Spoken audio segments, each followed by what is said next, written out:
Hi friends, ഇന്നൊരു അടിപൊളി ഒഴിച്ചുകറിയുടെ റെസിപ്പിയാണ് കേട്ടോ. പടവലങ്ങ വെച്ചിട്ട് നല്ല ടേസ്റ്റി ആയിട്ട് നമുക്കൊരു കറി ഉണ്ടാക്കിയെടുക്കാം. അപ്പോൾ ഇതെങ്ങനെയാന്ന് നോക്കാം.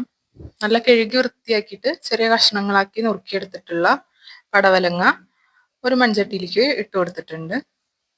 ഇനി ഇതിലേക്ക് നമുക്ക് കുറച്ച് വെള്ളം ഒഴിച്ചു കൊടുക്കാം.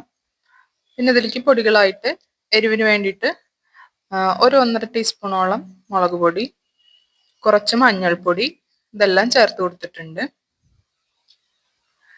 അതുപോലെ തന്നെ ഒരു പകുതി സവോള, പിന്നെ കുറച്ച് ഉപ്പ് ഇതെല്ലാം ചേർത്തിട്ട് ഈ മിക്സ് നന്നായിട്ടൊന്ന് ഇളക്കി യോജിപ്പിക്കണം.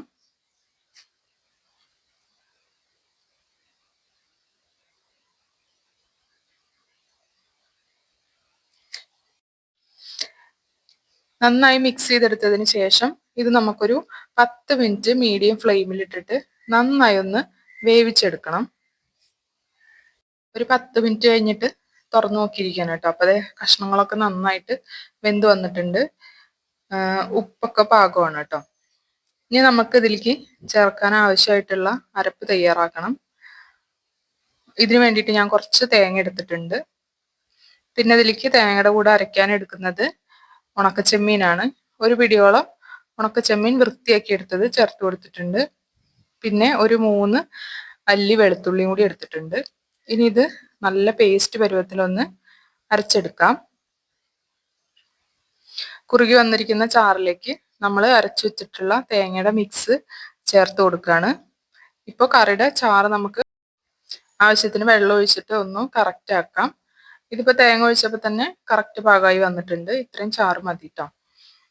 ഒരുപാടങ്ങ് ലൂസായ കറിയല്ല, കുറച്ചൊന്ന് തിക്കായിട്ടിരിക്കുന്ന കറിയായിരിക്കും. ഇനി ഇത് നന്നായിട്ടൊന്ന് ഇളക്കി മിക്സ് ചെയ്തിട്ട് ആവശ്യത്തിന് ഉപ്പ് വേണമെങ്കിൽ ഇപ്പോൾ ഇട്ട് കൊടുക്കാവുന്നതാണ്. ഈ കറിയിൽ ഇപ്പോൾ ആവശ്യത്തിന് ഉപ്പ് ഉണ്ട്, അത് കാരണം ഞാനിനി ഇടുന്നില്ല. നന്നായിട്ടൊന്ന് മിക്സ് ചെയ്ത് കൊടുക്കണം. അപ്പം ഇതുവരെ നമ്മൾ പുളിക്ക് വേണ്ടിയിട്ടൊന്നും ചേർത്തിട്ടില്ല. അപ്പം മിക്സ് ഒന്ന് ചെറുതായിട്ട് തിളച്ച് വരുന്ന സമയത്ത് കുറച്ച് വാളംപുളി പിഴിഞ്ഞത് ഒഴിച്ചു കൊടുക്കുകയാണ്. ഇനി ഇത് നന്നായിട്ടൊന്ന് ഇളക്കി മിക്സാക്കി എടുക്കണം.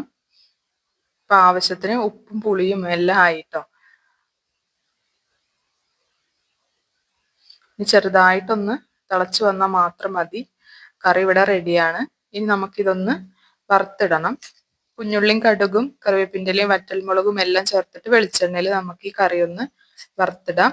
അപ്പം നമ്മുടെ നല്ല ടേസ്റ്റി ആയിട്ടുള്ള പടവലങ്ങ ഉണക്കച്ചെമ്മീൻ കറി ഇവിടെ റെഡി ആയിട്ടുണ്ട്. ചോറിൻ്റെ കൂടെ നല്ല അടിപൊളി കോമ്പിനേഷനാണ് കേട്ടോ. എളുപ്പത്തിൽ നമുക്ക് ഉണ്ടാക്കിയെടുക്കാനും പറ്റും. അപ്പോൾ എല്ലാവർക്കും വീഡിയോ ഇഷ്ടമായെന്ന് വിചാരിക്കുന്നു. ഇഷ്ടപ്പെട്ടാൽ സബ്സ്ക്രൈബ് ചെയ്ത് ലൈക്ക് ചെയ്യണേ.